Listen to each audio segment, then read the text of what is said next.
Get off my lawn. Don't turn around in my driveway. And don't drive slow if you're in the left lane. Scooby-Doo-bop-bop-a-deep-a-doop-bop-bop. Surrounded by brilliance.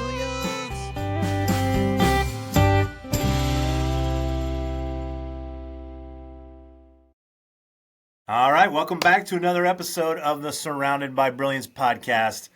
I am your host, creator, founder, all things awesome, Josh Will. If you listen to the podcast, don't listen to the podcast, it's your first time here, I'm just going to fill you in on what you're about to watch or listen to. Surrounded by Brilliance podcast is created to bring together like-minded people who don't get offended by much and who are annoyed by most things. This is a podcast where humor, levity, and a little bit of serious discussion will give you a glimpse into the inner workings of my brain, self-proclaimed get off my lawn guy. You'll hear funny stories, interesting opinions, a little bit of grumpiness, and a whole lot more from some really interesting people and some not so interesting people. My guest today is Mr. Otto Shragal. Otto is an equity partner at Allen Law Group, LLC, where he focuses on catastrophic personal injury and wrongful death cases, particularly those involving construction negligence and product liability. He handles cases all across the country and has been consistently recognized by several publications. I'm not going to read all of them because this is only a 30-minute podcast. Yeah. He's a big deal.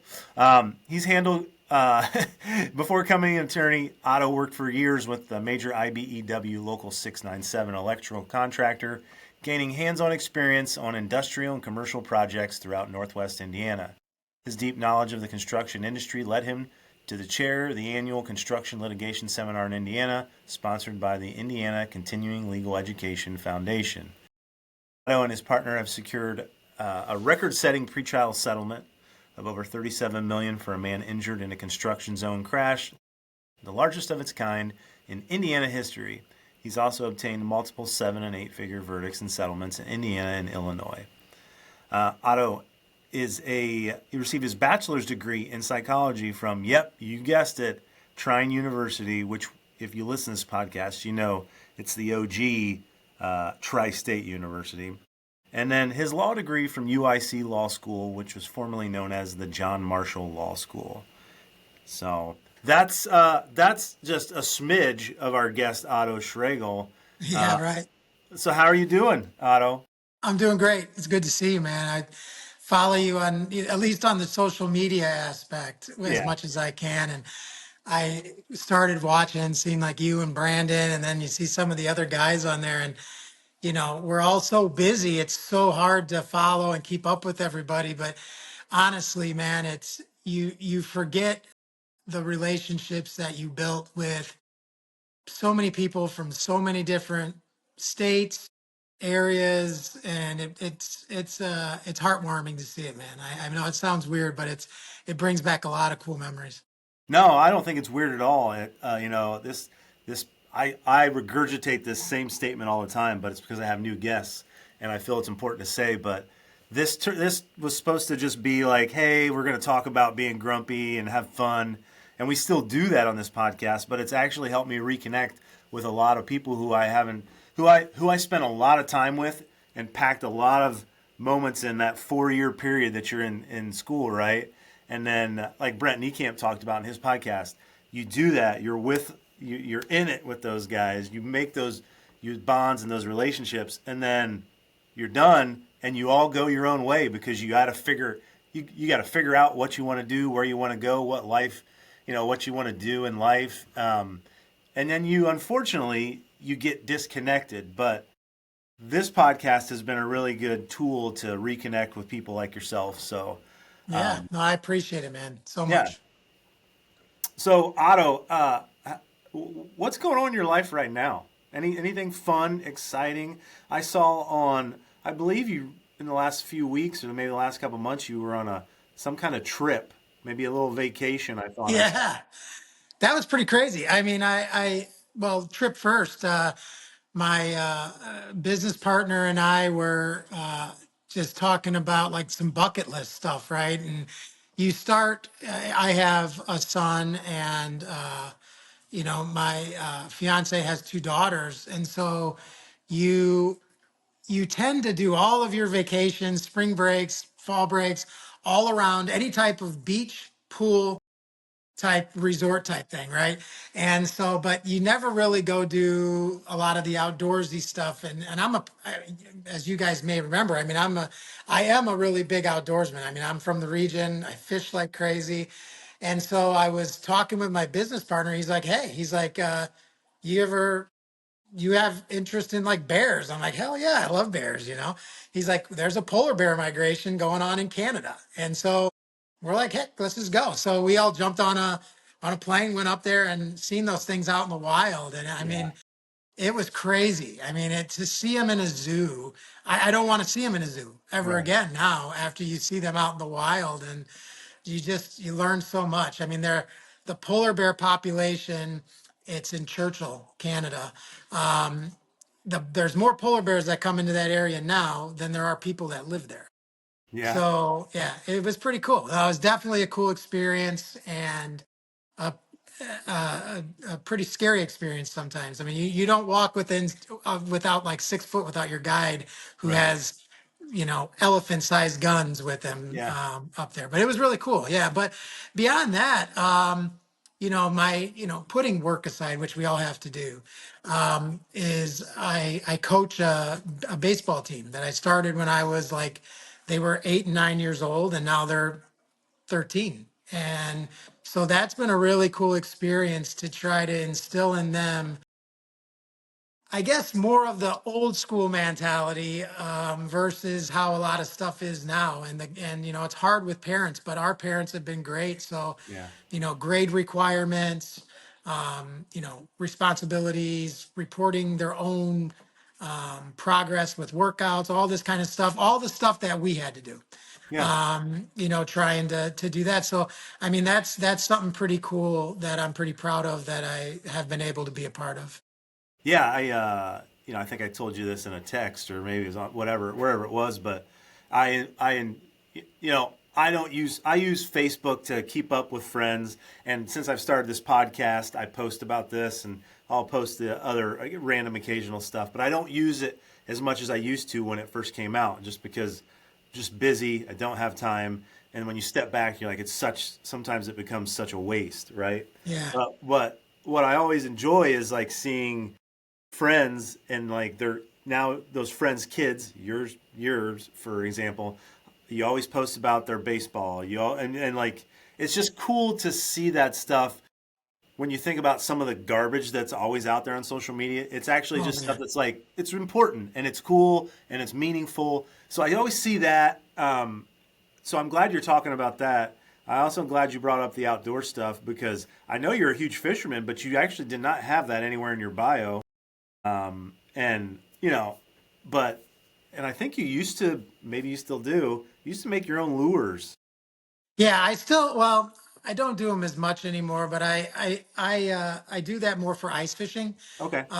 But there's really, I mean, honestly, it's, you take advantage of the time you have, right? And right now, it's just really trying to focus on family because there comes a point in time where I'm sure everybody can feel with this as their kids get older. I realized this year, I'm like, all right, he's rolling his eyes at me. I remember doing that. And the next step, in a few years, he's going to be in high school. I'll barely see him. As we played a lot of sports and it's a great thing to go watch him play. But, sooner or later, all those times that you don't capture or you don't set the phone down and take the time to be present. I've really probably failed at that in the past some, and I'm trying not to fail anymore. Well, I think that we all have, right? And I think it's natural. So don't be too hard on yourself. The fact that you're doing what you're doing is Yeah. great. Well, that's cool. I appreciate you sharing that stuff. Fiance, when's fiance become Mrs. Shragal? Well, she's upstairs. She doesn't know yet, but the engagement's gonna happen on Sunday. So I can report back next week. So it's a Oh, well, guess what? This podcast will, by the time this comes out, yeah. it'll be a done deal. Okay, Well, well, let's hope. okay, Or we might let's have to hope. or we Let's may have hope. to edit it. Uh, so, Otto, we've kind of alluded to some of this already. If people can't put two and two together, how do we know each other? Football. We were football teammates for 3 years. I was also technically four because I coached you for 1 year. Um, and we also, you had common roommates that were close friends of mine, like Jay and some of those guys in Whirling, and you guys always hung out. So a lot of interaction. But I think that's something you hit on earlier, right? Is, you know, I don't know. I try to tell my, the kids I coach and when I speak at like a high school or a junior high, for career stuff, I try to tell them all the time that, you know, grades are super important, but the whole I'm going to play college sports is awesome. And we were all very fortunate enough to do it, but it's not the same. And I mean, it's fun. I'm not saying that in a bad way, but when you go somewhere on a scholarship and you have responsibilities, I mean, it is kind of like a job, right? We didn't, when you're like when we were there, right? I mean, granted, we had a lot of fun, right? But I can tell you, I probably had more fun once I graduated and was a graduate assistant because we all had rules and Yeah, we every single day is something, and sometimes we're leaving on Thursday to leave for games, yeah, and everybody's back then our campus was a lot of fun. I mean, there weren't a lot of rules. right. There really weren't. I mean, every night of the week was some kind of sponsored party, and so it's. I tell them, there's a lot of sacrifice to it, but if you truly love it, you can really get a lot out of it. And it's like we're saying, watching, I can remember when all your class came in, and you had a really talented class, which really showed kind of the year after when I was coaching. Like, I mean, I would probably say my last year there, our defense was a very strong point of that team. We had lost a lot of good offensive players, had a lot of really good offensive players, but like we're a little younger, right? And then your year, you guys all were still rotating with us because you guys were good enough that year. And so when I was gone and you guys stepped in, there was zero decline. If anything, it might have even gotten better overall because you guys were Yeah, really tight, yeah, But what had gotten better that year was it was another year for the offense to get better, right. So it was a lot of fun to watch, and you see that progress, and really seeing boys, all of us, turn into men. It's a crazy thing when you think back to it. No, I mean it is. I've talked about that, or alluded to it with other guests. And to your point, Coach Carlson also he actually said that it would have been yeah, it would have been your senior year that defense was probably one of the like because we didn't finish the season the way we wanted, right? Yeah, So it would have been my sophomore year, your senior year playing because the next year right. you were GA. Coach Carlson said that was probably one of the best teams overall or defenses overall that he thought we had, but he admitted the offense was just not up to snuff. Right? He Yeah. said it just the defense. I mean, the defense was great, but when your offense is playing the way that they were, and then we had some injuries on offense too. But Yeah, so that year, I think, I don't want to be wrong on this, but I think that may have been the year that I mean, I will proudly say, and you had him another year too, but you know, Coach Nemeth he was something. I mean, he was younger, right? He had played, and it's like I'm saying now, like sometimes you just bring in a whole new attack mentality. I mean, he played 0 games. um, I mean, I don't think until that point that we really played a lot of man defense. And if you remember that year with our DBs, all of us, like we were in a cover one most of the season, and Jason Hart just roamed back there with his 6'3" or 6'4" frame and yeah, had fun. yeah, Yeah, but I mean, I think that was a big changer for us. And then you guys the next year, I mean, we're even faster than us, but I mean, Whirling was a big loss, but then you had Crazy Sturgis. I mean, yeah, that dude, I'm telling you, that's like, I try to explain Sturgis and Craig Neville's the people, and you just can't do it justice. No, you can't. You just can't. So we're not going to try to on this podcast Yeah. either. But those guys do get a lot of shout outs because, Isaac, especially with his, I'm just going to run and I'm going to jump and I'm going to lead with my head and Oh yeah. lead a prayer and hope I hit Oh something. yeah. So, Such a good guy, though. Such a good guy. yeah, absolutely. Absolutely. Hey, so you've heard this podcast before. We talk about the whole get off my lawn idea. And what does that phrase mean to you? When I say the phrase get off my lawn, what does it mean to you? Is it I'll just shut up and let you respond. What the I mean, phrase? I just think it's kind of one of those, like, you know, I guess get out of my space. To me, there's, I guess depends on what realm you're thinking, right? Like the get off my lawn realm in the social media world is really probably where I get the most perturbed with people. Is there? It's like it's just kind of fake, I Oh yeah, mean, nobody really wants to, and I guess it's okay that you do it, but the everything's perfect, filters. oh my gosh, It drives me nuts. And I'll tell you, one of the things this just happened like 2 weeks ago. Of course, you have friends on Facebook that you may not really be friends with, but you through acquaintances, right? And you may have seen them a couple times, or maybe never seen them at all, other than social media. And I walked into a restaurant like probably 2, 3 weeks ago, and this woman is talking to me, and I have no clue who she is. And I really have zero clue who she was. And I am just talking and trying to be nice, acting as if I know who she is. And then finally, somebody comes up, says her name, and I realize, oh, I remember her from she. You would not, I promise you, have any clue it's her from right? what the photos she's putting on Facebook to the person that she was in that restaurant. And I just, that drives me nuts, because be proud of who you are. I mean, it is what it is. But I mean, that is probably one of the biggest things that just absolutely drives me nuts I like is it. the stuff on social media.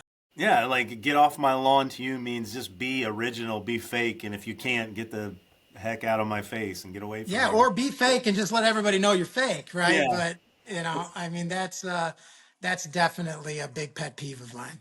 All right. Well, now is this. So this is where we talk about actual get off my lawn scenarios that maybe annoy us or frustrate us or whatever. Right. I'm gonna go first so that you know. Normally I let the guests go first, but I kind of sprung this on you.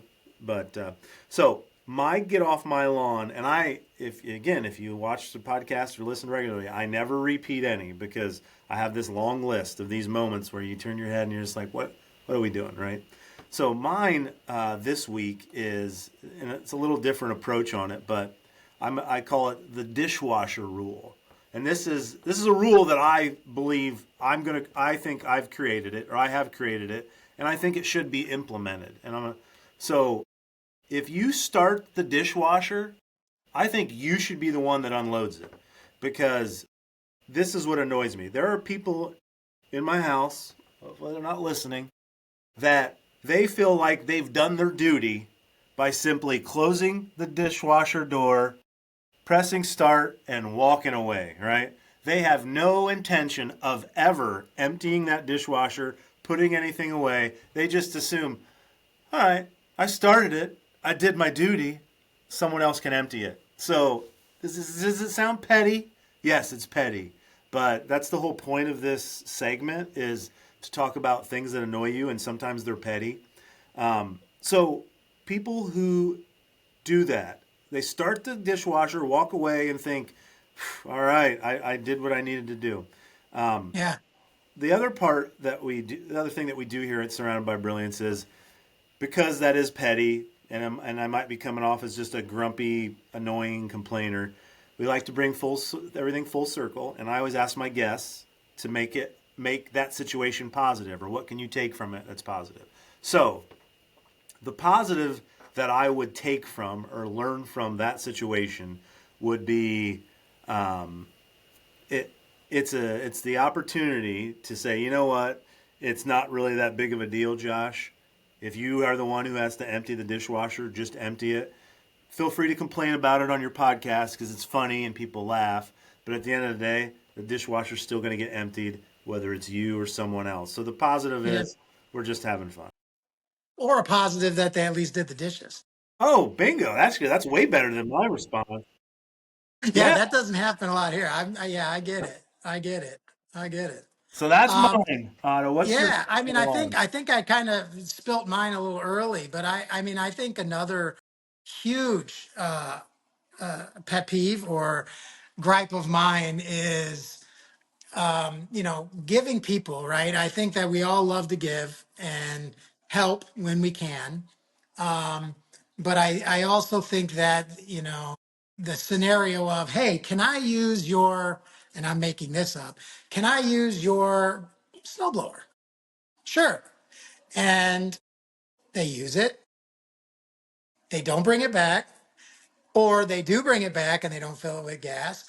Or what's even worse is the one time that you do let them use it, the next 16 times they don't ask. And it's just a Yeah. given that, well, he let me use it once, you can do it again. Yep. And you could put, probably all of us could put that in to some life scenario, whether it be borrowing clothes or car or anything. But that is, something that absolutely has always griped me.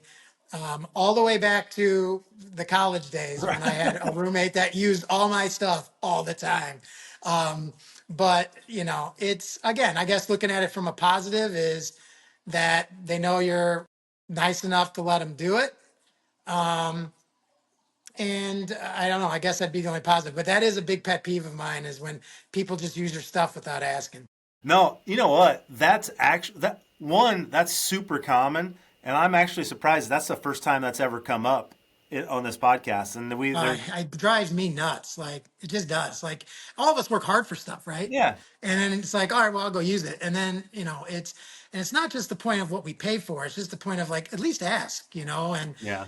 what the heck, that absolutely drives me nuts. Well, another positive, since you gave me a good positive, hopefully I'm going to get in return. I'll give you another one for yours. Another good a positive in your situation could be when you step back and look at it from a wider lens. You have people who know that they can count on you in your life, and they trust you enough to come to you for those things. Yeah, they don't bring it back, but you're helping other people. They recognize it. Yeah, they probably take advantage of it. But the positive is, what if no one ever asked you for anything and you didn't have anybody around to do that? I mean, you'd probably be a little lonely, maybe. That's true. I don't know. Maybe. Maybe. Or you'd be like, this is awesome. Yeah, this is great. I don't have to talk to anybody for a few hours. All right, now so this is where I just have some questions I'm gonna ask you. Some of these questions are, they're staples on this podcast. I ask every guest. Some of them I have customized them for you. So, and again, some of them are going to be deep, hard-hitting questions. Not really, but this is where we're going to have a little fun. So, I got you. Otto, what's a fun fact about you that most people wouldn't know? Fun fact about me that most people wouldn't know. I'm scared of clowns. Okay, I'm scared of clowns. Scared to death of clowns. Are you scared Or of anything else snakes. or just clowns? Snakes. I hate Like snakes. like I'm telling you, when I was in high school, like if in biology or whatever, I like if there's a snake on a page, I am not touching it. Like done, done. Like pee your pants afraid of this stuff. Yeah. All right, if you're listening at home and you want to scare Otto, now you know what to do. All right, Otto, here's one for you. So, if we could rewind to when you were 20 years old, and I said, Otto, you have to either give up your looks or your sense of humor for the rest of your life at 20, which one would you choose to give up and why? I would say looks because you can go out and buy more looks with all the technology we have now. You can't really buy a sense of humor.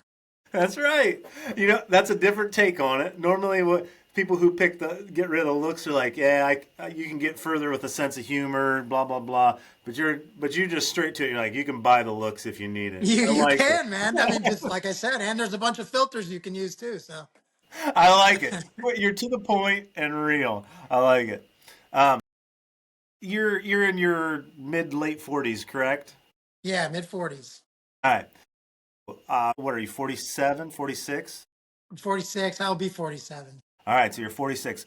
Otto, what's one thing 46-year-old Otto would go back and tell his 22-year-old self? That's a toughie. You didn't know We that you are were going to getting get into. serious questions like that here. I mean, this is gonna be not a funny one, but it's gonna be a serious one. I would say that I would go back and tell myself to prioritize family a little bit more. Once you lose someone in your family, um, since college, I lost my dad, and I was super close with my dad, later and once I got out. But, it's just being present in the moments that you have with the ones you care about. I would probably go back and really make that more of a focus and priority.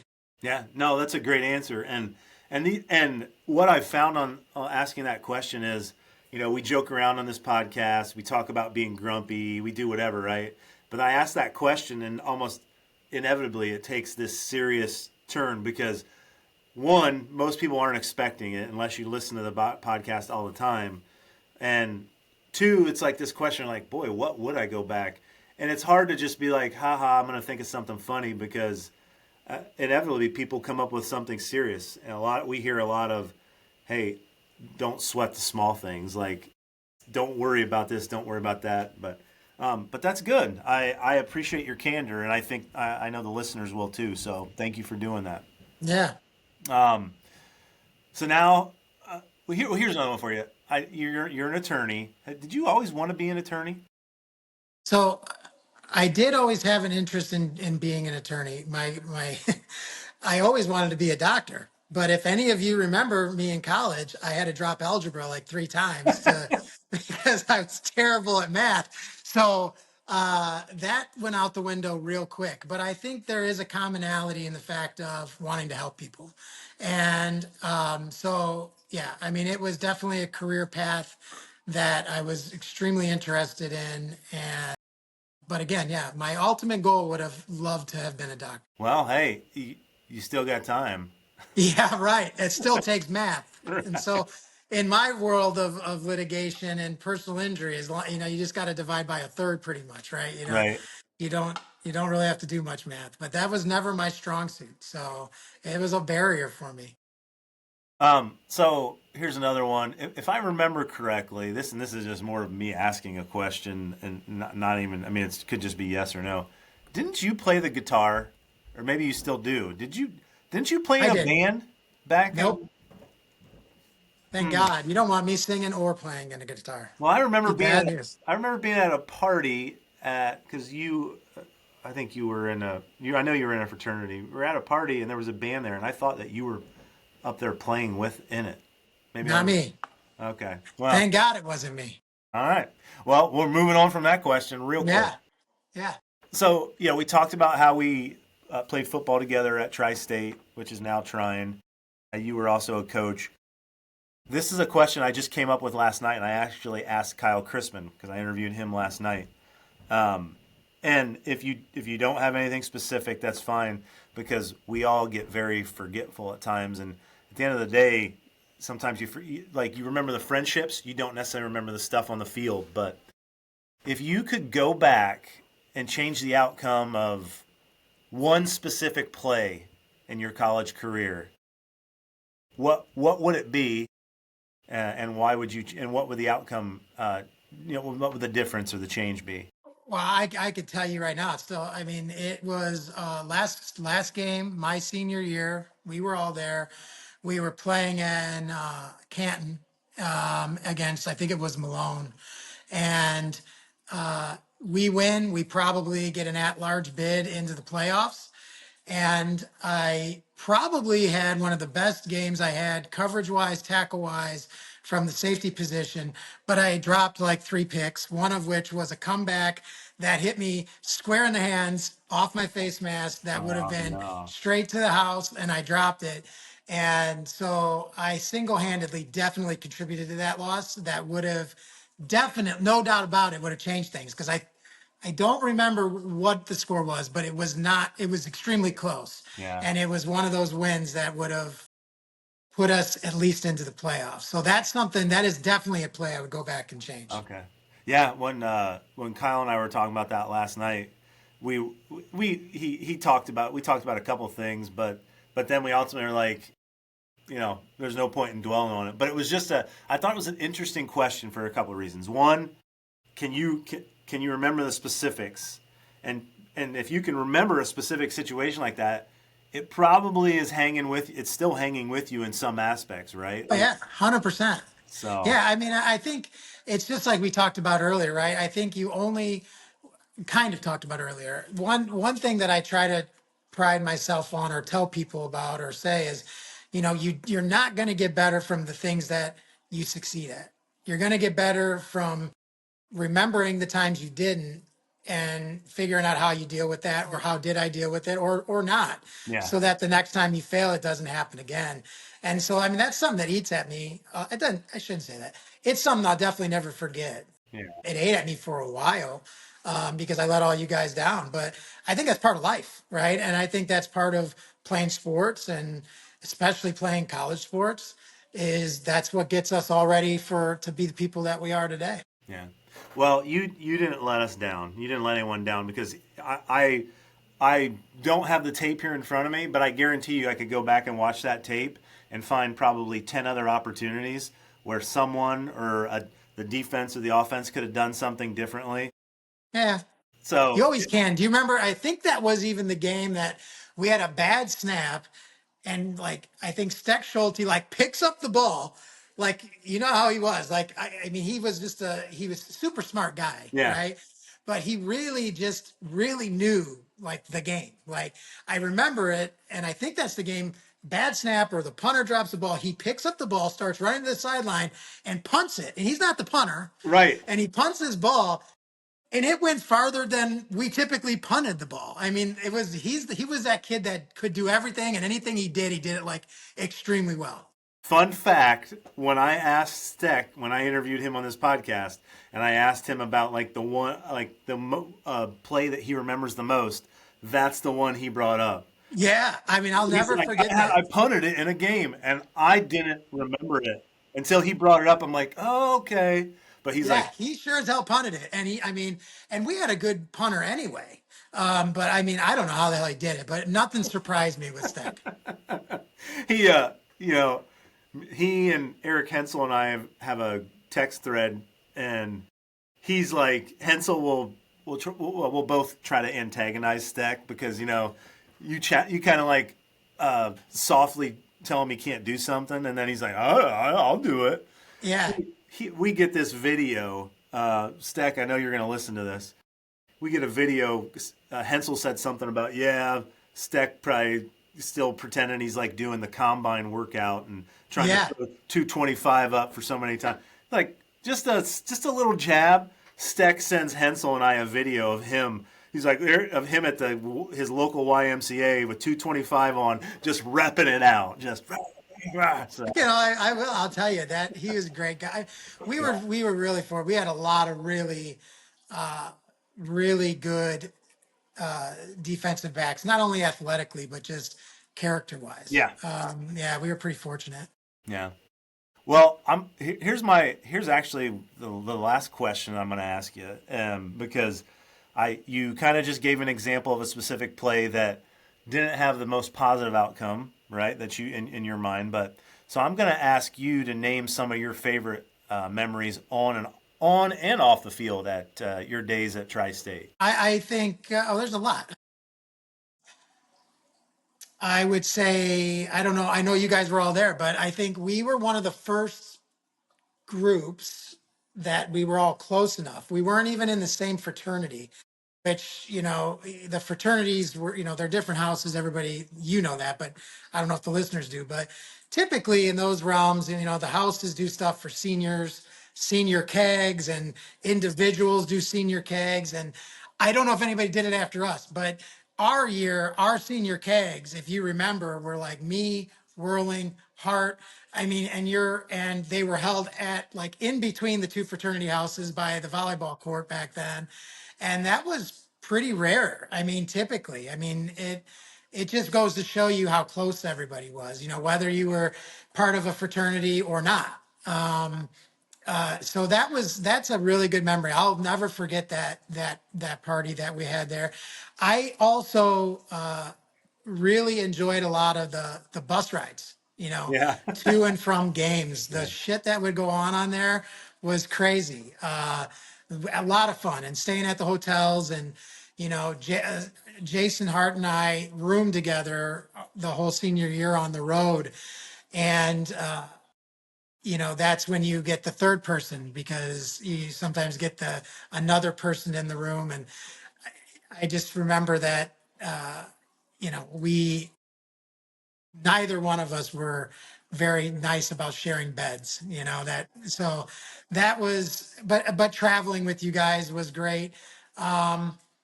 Also I had one of the really good memories was like some of the internships I was able to do. One of the internships I did through there was for a day treatment program, which was up in Coldwater, Michigan, which was a program that housed kids that were up until, I think back then it was the age of 14, maybe 15.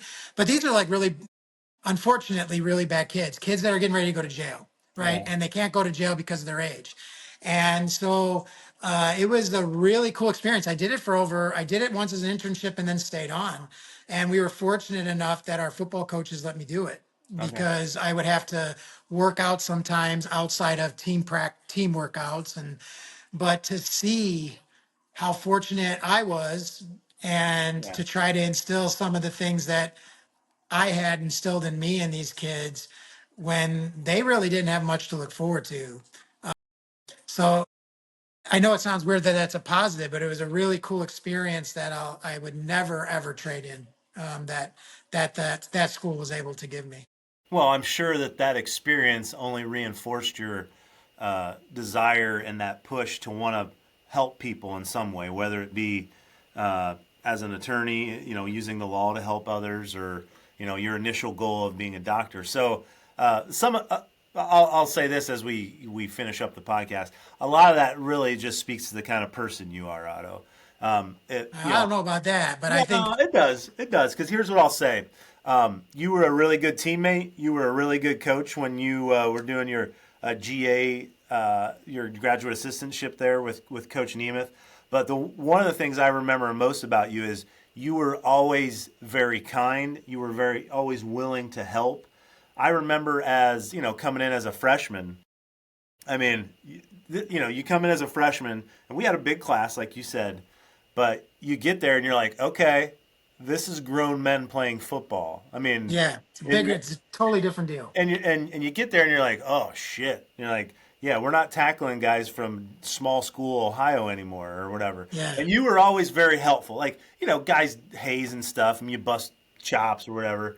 And we would all do that, but you always made the time to help whoever needed it. I remember that, whether it was me or another DB or stuff like that. And that also is why it transitioned into you being a very good graduate assistant, which obviously was probably a jumping, a diving board or a catapult for you into your professional career of helping others. So I'm not surprised at all that you're in the position you are, where you're helping others, by using the law. So Yeah, kudos. I appreciate that. It means a lot to hear it. And, but you got to know, I mean, it's always easy to help people that are good, right? Yeah, I mean, it is. I mean, because at our level, when you're not doing it yourself, if you want to help people that want to be helped, or that you see like, dude, he's good, right? And that's what your class was. Like when one of us got hurt, really, or needed to come off, there was not like, oh boy, here we go. Like that never happened, right? Like you see it all the time. You watch it on even D1, like, one guy comes out and you're like, I guarantee you it's a pass play and I know where it's going, right? Because they're gonna pick on him. yeah, It's like in Waterboy when he's getting ready to do the onside kick and he's just scanning, right?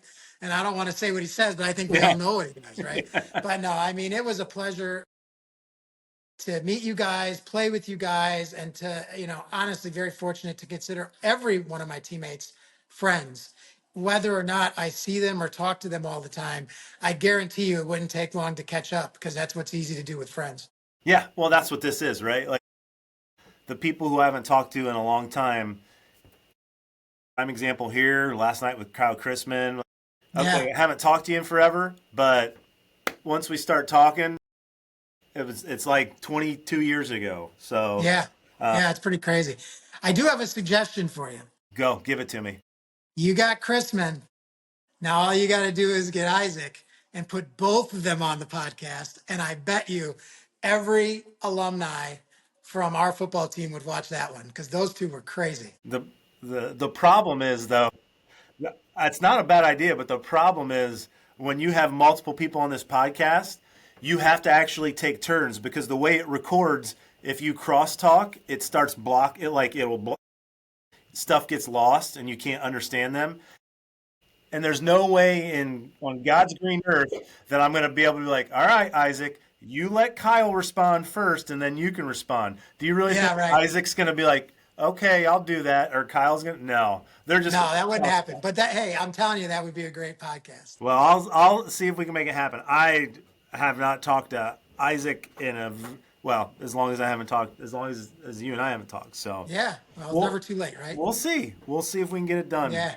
Well, look, man, I appreciate you making the time. I know that you're busy, as we all are, but we had some technical difficulties of trying to get this going last week. But I appreciate you making the time, and my goal is, whenever this happens, is to make sure that we don't wait 5 years to connect or a year to connect. Yeah. So I know I have your number now. You have mine. So you're probably going to get the occasional text from me, even if that's all it is, because I know that we're living our own lives, we're busy doing stuff, but yeah, I appreciate it though. yeah. So I appreciate you being on the podcast, and I appreciate everyone who listened. Yeah, man, really much. I thank you and God bless. I appreciate you, man. I'm happy you're doing well. Oh, thanks. Take care, Otto. All right, buddy. Bye-bye. Get off my lawn. Don't turn around in my driveway. And don't drive slow if you're in the left lane. Scooby-Doo-bop-bop-a-deep-a-doop-bop-bop. Surrounded by brilliant